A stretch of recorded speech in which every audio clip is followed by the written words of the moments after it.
This is the Himba tribe. This is a permanent location for them. There are about 50,000 of them in Angola and in Namibia. This is a permanent location.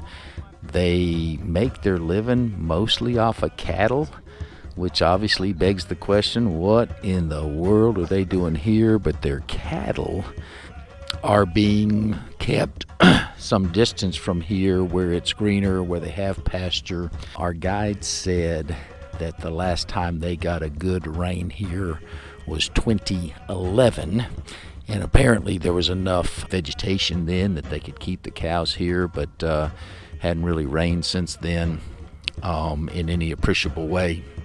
The people like to get their picture taken, blah blah blah. There's only about 20 or 25 of them here. It's it's basically a big family. They all live together. But the younger men that are taking care of the cattle and whatnot are some distance from here. Anyway, a beautiful spot. By the way, this is communal land, so nobody owns it, and they have some kind of, as the guide said, some kind of symbiotic relationship between the resort and the tribe here. So anyway, we'll see what this is all about. Okay, so we're in the tribe. We met the people. They said moro moro, something like that, which was their greeting. These tents are like some kind of cloth and then mud over them, and you can see they got chickens. There's some little baby chickadees or whatever. So they go down to the river to get their water, which is a long way, and I don't see anything holding water around here. Basically, it's all, if you see in the distance, that's a bunch of kids. It's the women who are their mothers, and a couple of old men, and all of the men of working age are off tending the cattle. So I don't know how often they come home or whatever, but pretty crazy lifestyle. Obviously, with no more tents than are here, the tribe can't be all that large. Looks like they're doing an expansion project right there, working on that one. So anyway, this is it. Awesome to be here. Oh, there's a bunch of sticks that they've collected.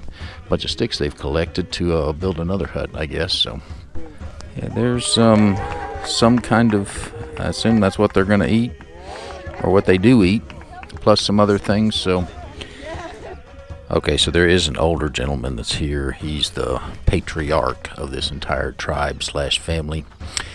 And the boys leave at age 10 to go tend the cattle. The cows have been gone for 4 years. So an obvious question is, where do all the babies come from? And the men either walk back or ride a donkey back or whatever periodically to come visit their family. This center area here, my first thought was it was some kind of religious thing or whatever, but it is actually where, when the cows are here, they put the calves inside this thing at night and then block it off with those sticks that are in the middle, because they want the mama cows to have milk in the mornings, because that's part of their sustenance or whatever, milk, cheese, whatever it is they do. And so that's interesting. And I guess they just let the other cows roam. By the way, I don't mind, videoing these. They said we could video. I didn't really want to stick a camera right in somebody's adult's face. So there's some bunch of kids over there or whatever. They look like all boys. But anyhow, I didn't want to video the adults and stick a camera in their face. There they are right there at a distance. So obviously very kind of these people to allow us to come in and talk and wander around their home and whatnot. I'm guessing it's a little lonely up here. I mean, not that they're all alone, but apparently they like visitors and whatnot. Got a beautiful view every morning, that's for sure. So we're done here. We were here probably about 45 minutes, something like that. And there you see the village chief there working on, building another structure or whatnot. He's been fiddling around with that while we've been here. And there you see some of the wood that they're going to use to do it. Anyway, beautiful, beautiful, beautiful place. And we're headed back to the resort now.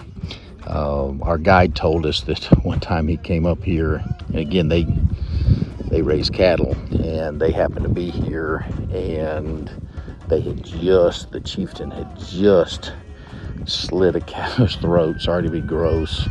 And they were cutting it up, the families, where, I'll take a leg, I'll take a this, I'll take a that. And somebody was getting the fire going, and they were going to cook it up right there on the spot and chow down. It was pretty grotesque, obviously for us, but not so much. Obviously, that's the way of life for them. Anyway, really, really interesting, and the most real group of people that are authentic, we'll call it native people I've ever been around.